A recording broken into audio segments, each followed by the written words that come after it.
Welcome to the online lecture series of Jyoti Engineering College. Myself, Ragendu PS, Assistant Professor, Department of Civil Engineering.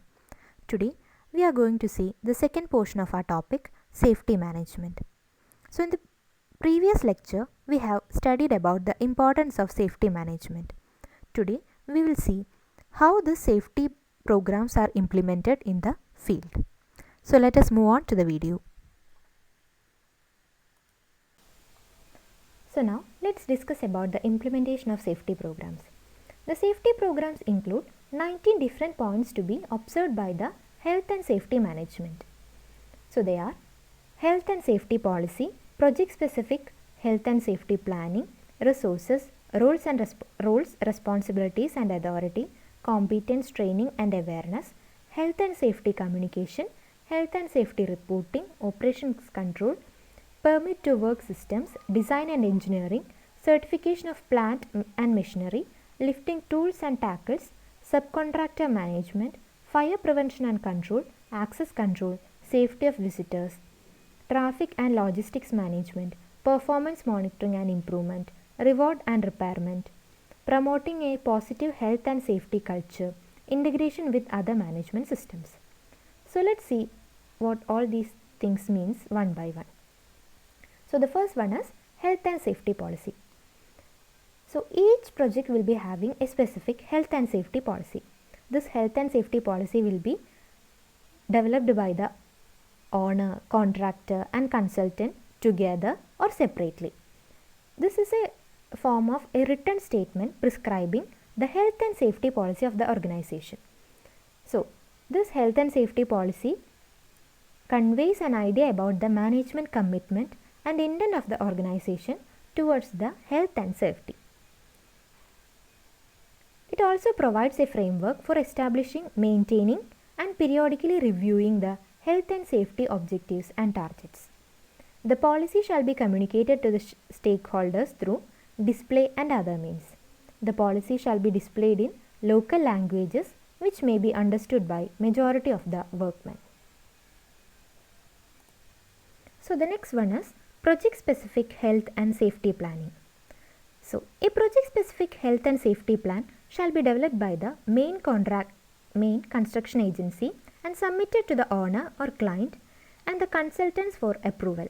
On approval, the project health and safety plan shall be reference document for implementation, control and monitoring of health and safety aspects of the project by the main construction agency, owner, client, consultants and other parties concerned. So the project health and safety plan shall describe how the project specific health and safety objectives and targets shall be achieved. It shall define the roadmap for achieving the standards that an organization lays down for itself so that the efforts can be coordinated, synchronized and monitored properly. Okay. So the third one is resources, roles, responsibility and authority. Project manager shall define, document and communicate the roles and responsibilities of all personnel who manage, perform and verify activities having an effort on health and safety risks. It shall also include subcontractors and visitors. Ultimate responsibility for health and safety shall rest with top management of the respective organization. It can be either the owner or client, consultant or construction agency. The line management personnel who are responsible for execution of activities are directly responsible for the health and safety in the work under their control. The health and safety department and health and safety officers are responsible for guiding the top management on health and safety issues and facilitating the implementation of health and safety in the project site. Next is competence, training and awareness. So, it should be ensured that all employees are competent to perform the assigned work safely on the basis of appropriate education, training or experience. The competency requirements of different categories of employees shall be mapped and procedures shall be implemented to ensure that those deployed meet the competence requirement. Training needs of the different category of employees shall be identified and at the beginning of the project, and a training metrics and training plan shall be prepared for the implementation. The fifth one is safety and health communication. It includes procedures shall be established to communicate significant hazards and risks and from employees and other interested parties. The health and safety hazards and risks may be communicated in the following ways. Sharing of accident case studies which occurred in the project site as well as in similar projects. And the next one is health and safety posters and displays. Then health and safety campaigns and competitions involving the employees. Sharing of results of the audits, inspections and other monitoring systems. Establishing a system for collecting feedback on health and safety from employees and other interested parties. Toolbox meeting, safety signage, etc. The health and safety communications addressed to workmen shall preferably in local languages understandable by majority of the workmen, because then only it will meet the purpose. Then the sixth one is health and safety reporting. Health and safety reporting includes the procedures for timely recording and reporting of information required for continual improvement of health and safety performance. The internal reporting procedures shall cover incident reporting, non-conformance reporting, health and safety performance reporting, hazard identification reporting. And external reporting shall cover statutory reporting requirements and stakeholders requirement. The recording of reporting of health and safety performance shall be clearly documented in the project health and safety plan. The seventh one is operations control. The hazards identified during the planning process and the control measures identified therein shall be incorporated within the work method statement and operational control procedures shall be developed.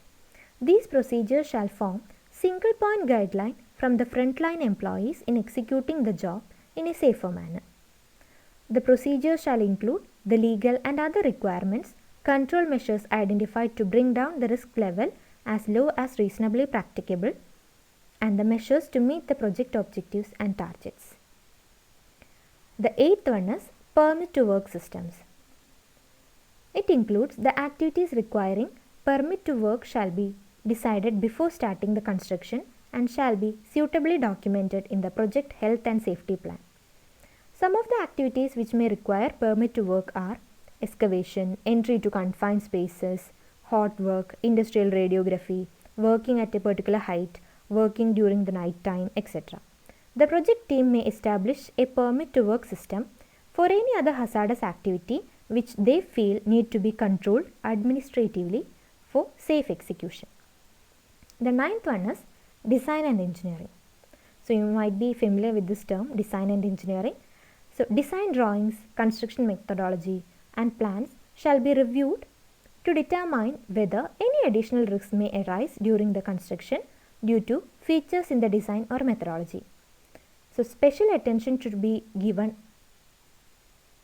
to the following steps, that is providing permanent hooks and loops for tying safety slidings of workers, providing holes or such arrangements to the structure to which safe working platforms and safety nets can be connected, laying pavement siblings, grab rails, bars, etc. to be used by the workers. Permanent provision should be made for attaching railings.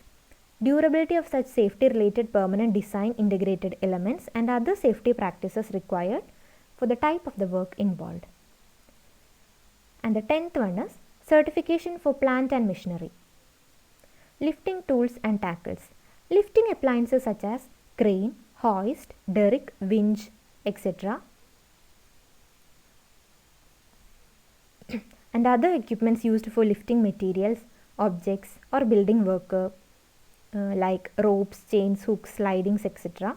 should be examined and tested by competent person for every time they are being used. These shall thereafter be tested and examined by a competent person once in each year as per the provision in the building and other construction workers regulations. Apart from the above statutory testing and examination, project specific procedures shall be established to ensure the fitness of the machinery. Regular inspections should be carried out to ensure that the machinery and equipment continue to be in safer condition. The next one is subcontractor management. Past health and safety performance and compatibility of subcontractors to complete the job safely shall be given due consideration during the selection of subcontractors.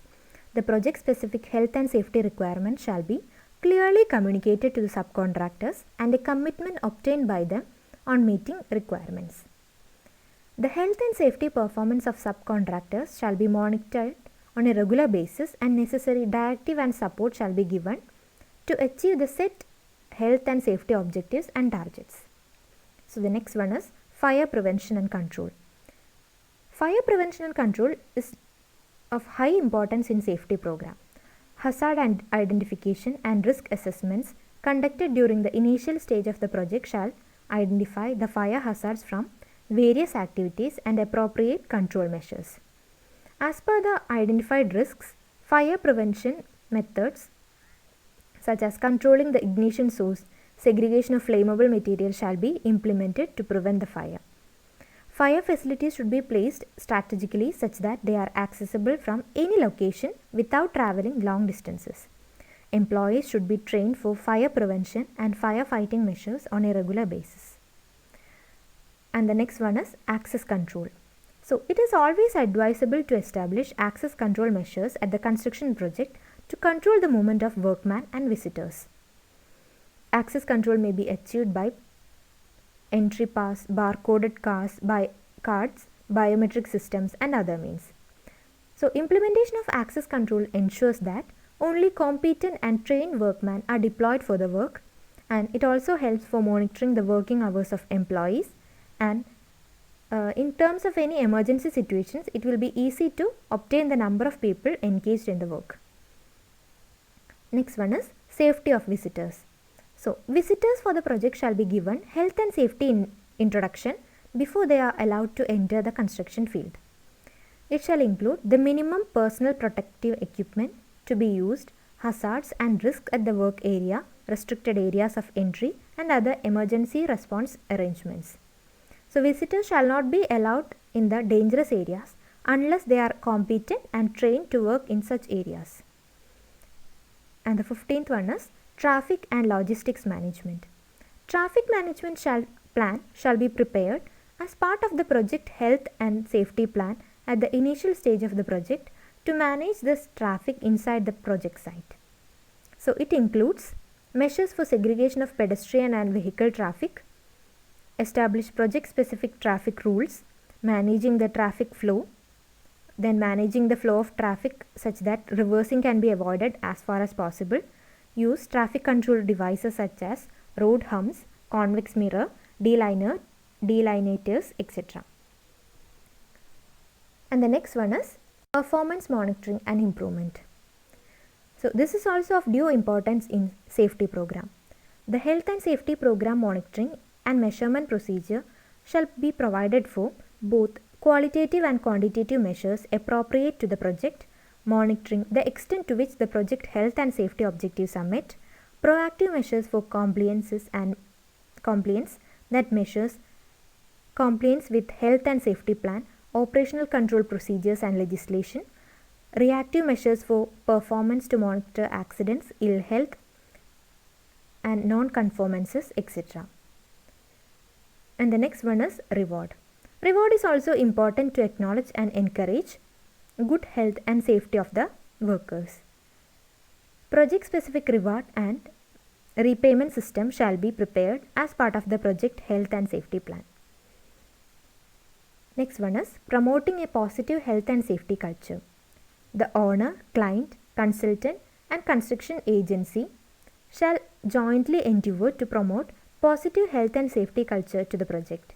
The top management of the organization should exhibit a visible management commitment and felt leadership towards health and safety. This shall be achieved by participating in health and safety programs such as Project Health and Safety Committee meeting, Health and Safety walk down, exhibiting a safe behavior while in the site, etc.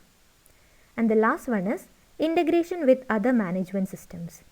In order to enhance the efficiency and effectiveness of the organization, the health and safety management system established and implemented at the project shall be in coherence with other management systems. The other management systems include quality management system, project management approach, environment management system, etc. Hope everyone has understood about the implementation of safety programs in the civil engineering construction field. Thank you.